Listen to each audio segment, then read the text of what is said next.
Alright guys, so before we actually start the Minecraft video, as you guys can see, I'm just going to say a few things. First, I'd like to shout out VOP, or OP Gaming. His link will be in the description. And he's really great. He did the intro that you guys just saw. He did it for free for me, which is really nice. I really appreciate that, man.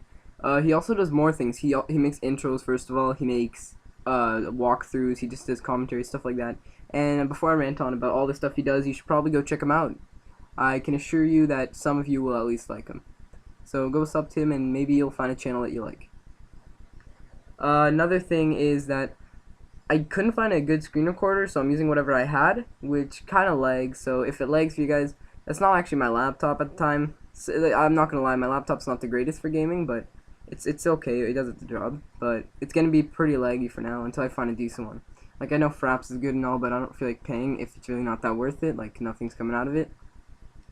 Then yeah, so hope you guys enjoy it. Just try to ignore the lag. And this is the first Minecraft video I did, I'm pretty sure. Yeah. And what I'm gonna be doing, I'm gonna try a series. I'm just gonna try it out, see if you guys like it. It's gonna be tips and tricks. So sometimes, like, I can show you, for probably in this episode, I'm gonna show you some traps, how to make some, or how to make a good trap. I'll go more into detail later on. But I'm not gonna do tricks. Like, if you play the game a lot, you probably already know half of them at least, or more than half.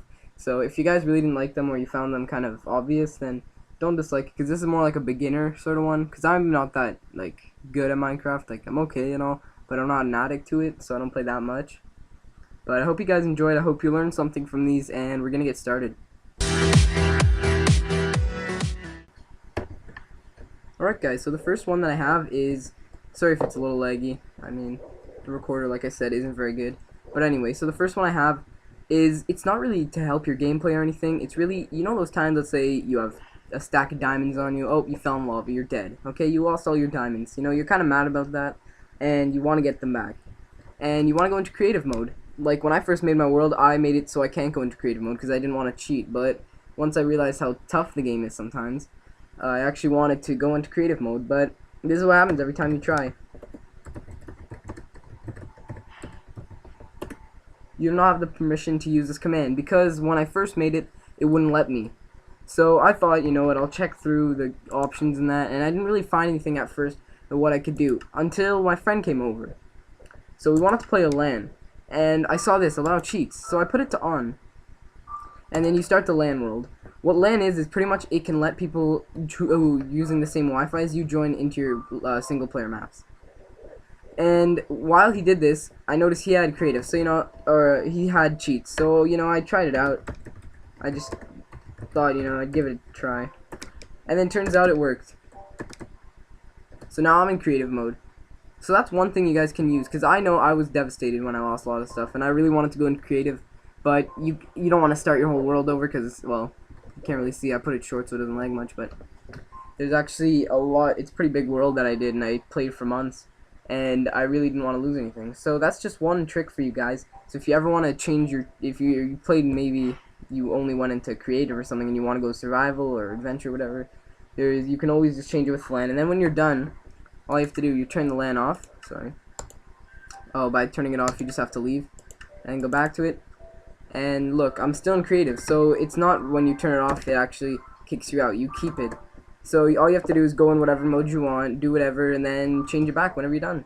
So that's the first.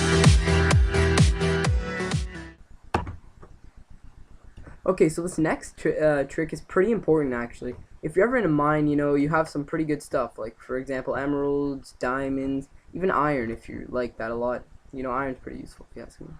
But you don't want to lose that. And you know there's lava everywhere in the mines. There's mobs, everything. But to protect yourself from lava right now, always have buckets of water, really. One or two, one should just do fine, but, you know, the more the merrier, right? And so I'm just gonna perform this up here because I didn't want to have to go looking for lava in a mine. But pretend you're underground and you want to get across there. There's multiple things you can do. First of all, water can be used just to take out the lava, and you can pick it right back up. I got rid of most of the lava, so if there was no way around, I can now just go right through it without any worries. But also, there's another use for it. So, for example, I'm just going to put some lava right there, and I was just walking with a lot of diamonds, and all of a sudden I fell in lava. I know I'm dying and I might die soon, so the best thing, you could just put water right under you. And look, I'm saved. And now I know not to go there again. So water is actually it's probably one of the most things you need in a cave. It's quite useful actually.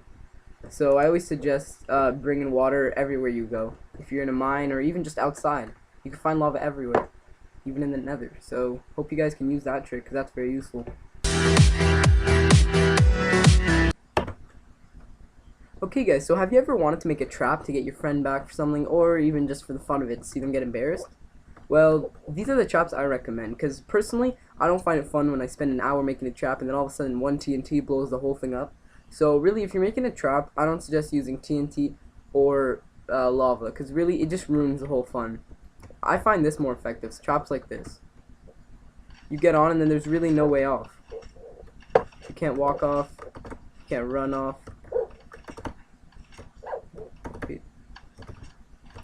And it's really just, it's sort of fun trying to see your friend and try to get out, when really they pretty much can't. They can't jump over them, and it's really the way you make it. The only way out is if you use creative mode and you just fly up.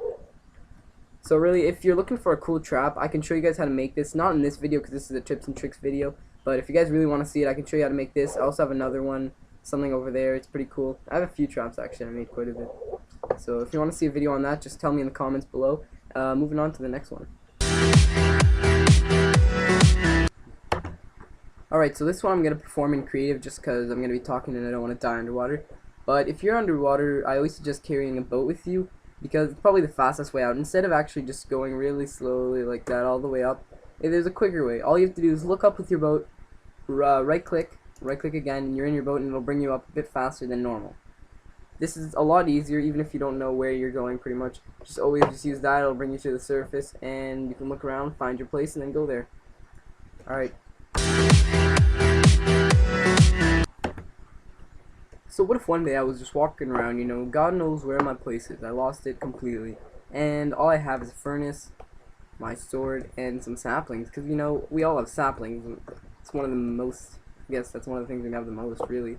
And nobody really uses them. So I need food. I got a chicken, but it's not cooked. So what do? I placed my furnace down, and surprisingly, what I didn't even know, and many of you probably didn't know, saplings actually cook food, or any block.